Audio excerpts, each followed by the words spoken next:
যেখানে বন্দুক ব্যর্থ সেখানে কলম জয়ী। ব্যাংক ডাকাতি শুধু টাকার খেলা নয়, বুদ্ধিরও যুদ্ধ। জার্মানির এক নামকরা ব্যাংকে ব্যাংক ডাকাতির সময় ডাকাত দলের সর্দার বন্দুক হাতে নিয়ে সবার উদ্দেশ্যে বলল, কেউ কোনো নড়াচড়া করবেন না, টাকা গেলে যাবে সরকারের, কিন্তু জীবন গেলে যাবে আপনার। আর তাই ভাবনা চিন্তা করে আপনার পরবর্তী পদক্ষেপ ঠিক করুন। এই কথা শোনার পর সবাই শান্ত হয়ে চুপচাপ মাথা নিচু করে শুয়ে পড়েছিল। এই ব্যাপারটিকে বলে মাইন্ড চেঞ্জিং কনসেপ্ট, অর্থাৎ মানুষের ব্রেনকে আপনার সুবিধা অনুযায়ী অন্যদিকে কনভার্ট করে ফেলা। এরপর সবাই যখন শুয়ে পড়েছিল তখন এক সুন্দরী মহিলার কাপড় অসাবধানতাবশত তার পা থেকে কিছুটা উঠে যায়।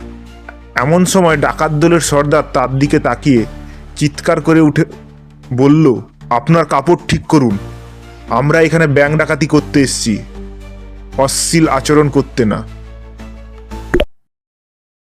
এই ব্যাপারটিকে বলে বিইং প্রফেশনাল, অর্থাৎ আপনি যেটা করতে এসেছেন সেটাই করবেন, যতই প্রলোভন থাকুক অন্যদিকে মনোযোগ দেওয়া যাবে না।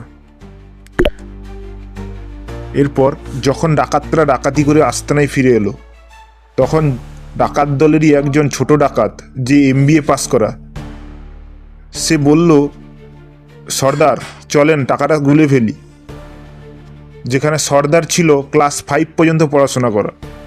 ডাকাত দলের সর্দার মুচকি হেসে বলল, তার কোনোই প্রয়োজন নেই, কেননা একটু পরে টিভি ছাড়লে নিউজ চ্যানেলগুলো বলে দেবে আমরা কত টাকা নিয়ে এসেছি। এই ব্যাপারটাকে বলে অভিজ্ঞতা যে গতানুগতিক সার্টিফিকেট, এর বাইরে গিয়েও কাজ করতে পারে, ইহা তার একটি উৎকৃষ্ট প্রমাণ। এরপর ডাকাতরা চলে যাওয়ার সাথে সাথেই ব্যাংকের এক কর্মচারী ব্যাংক ম্যানেজারের কাছে ছুটে এসে বলল, স্যার তাড়াতাড়ি চলেন, পুলিশকে ফোন করি, এখন ফোন করলে ওরা বেশি দূর যেতে পারবে না। ব্যাংক ম্যানেজার কর্মচারীকে থামিয়ে দিয়ে বলল, ওদেরকে আমাদের সুবিধার জন্যই এই 20 মিলিয়ন টাকা নিয়ে যেতে দেওয়া হয়েছে,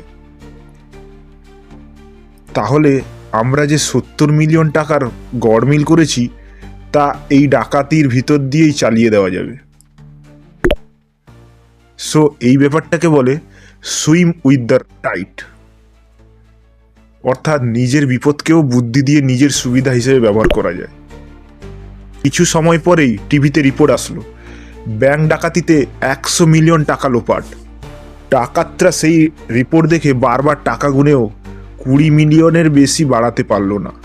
ডাকাত দলের সর্দার রাগে ক্ষুব্ধ হয়ে বলল, শালা আমরা আমাদের জীবন ঝুঁকি নিয়ে এত কিছু ম্যানেজ করে মাত্র 20 মিলিয়ন টাকা নিলাম, আর ব্যাংক ম্যানেজার শুধু এক কলমের খোঁচাতেই 80 মিলিয়ন টাকা সরিয়ে দিল।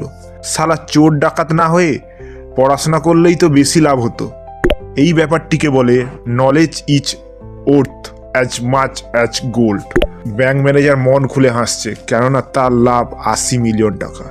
70 মিলিয়ন টাকার গড়মিল করেও সে আরও 10 মিলিয়ন টাকা এই সুযোগে তার নিজের পকেটে ঢুকিয়ে ফেলেছে। অর্থাৎ এই ব্যাপারটিকে বলে seizing the opportunity, daring to take risk.